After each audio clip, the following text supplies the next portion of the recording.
بسم الله الرحمن الرحیم. دوستانو په اے اف سمارټ ټیکنالوژي یوټیوب چینل کې تاسو ته ښه راغلاست وایم. تېره ورځ مو چې دی په ټایپینګ باندې کار کړی و چې هغه حروف مو جی ایچ او ټي وای لوستي وو.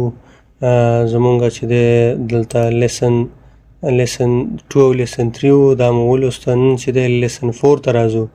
لیسن 4 او لیسن 5 به مونږ وایو، تاسې به ورته ښه متوجه شئ. ننني حروف چې دی زمونږ څلور حروف نور دي، وي ایم بي ان. دا څلور حروف دي، تاسې دلته ګورئ وي بي ان ام. هر یو چې دی خپله ګوته باندې چې دی دا وهل کېږي. تاسې دلته ښه فکر ورته وکئ. کله چې تاسې ګوتې د اے ایس ډي اف باندې کېږدئ او جے کې ایل او سیمیکالن باندې مو ګوتې کېږدئ، بیا به تاسې شروع وکړئ. ګوره وي پسې به چې دی همدغه اولنۍ ګوته تاسې راښکته کوئ او بیا به سپیس ووهئ. ایم پسې به دا ګوته راښکته کوئ. یعنې هماغه اے ایس ډي اف او جے کې ایل او سیمیکالن دا چې دی مهمې نقطې او مهمې بټن دي. په همدې څلورو بټنو به تاسې په اتو بټنو هم دا ګوتې ایښودل شوي وي چې د ښي طرف ته څلور ګوتې او چپ طرف ته هم څلور ګوتې. بیا به سپیس ووهئ، بیا به بي پسې ګوته راښکته کوئ، بیا این پسې راښکته کوئ، همدارنګه وي، همدارنګه ایم، همدارنګه ورپسې بیا چې دی بي. یعنې دغه څلور بټنې چې دی یوازې د دغې دوو ګوتو کار دی. وي بي د دې ګوتې کار دی او ان ایم چې دی د دې ګوتې کار دی. په صرف په دغه دوو ګوتو باندې دا څلور بټنې وهل کېږي. ګورئ، ان وي ایم بي، ان وي ایم بي سپیس ان. نو کله مو چې دا خلاص که، دا به تاسې بار بار تکراروئ تر څو چې دی ټایپینګ مو ایکسلنټ شي او ورډ پر منټ مو زیات شي، اکراسي مو 100% شي او سلو ډاون چې دی هغه مو 0 شي. مطلب یو لغت هم تاسې باید سلو نه وي.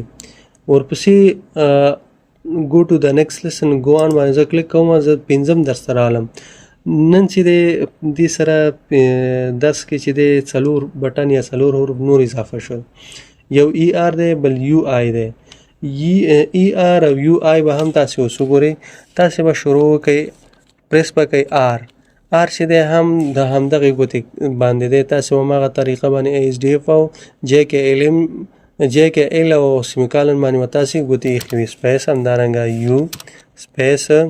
دلته ورسره اوس یو دغه دویمه ګوته هم اضافه شوه چې دلته دویمه ګوته باندې ای او دلته چې دی په دویمه ګوته باندې آی. دا به تاسې وایئ، داسې ګوره آی چې دی هم په دې دویمه ګوته شو. یعنې تاسې به چې دی دغه څلور بټن یا اتو بټن باندې به دا لاسونه تاسې ګوتې ایښې وي. دا به اخوا دېخوا چې دی صرف تاسې لندې او بره دا ګوتې کوئ. آر یو ای آی، آر یو ای آی، آر یو ای آی. دی هم زمونږ چې دی ټایپینګ ایکسلنټ دی. ورډ پر منټ مو 40 دی. نو کله چې ستاسې دغه ټایپینګ ایکسلنټ شو، ورډ پر منټ مو زیات شو، اکراسي مو هم 100% شوه، نو ستاسې به چې دی ټایپینګ بیا هغه وخت ښه وي.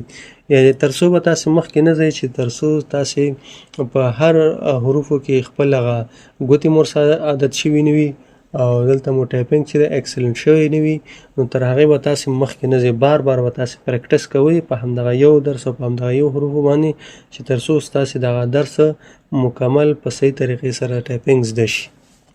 مننه.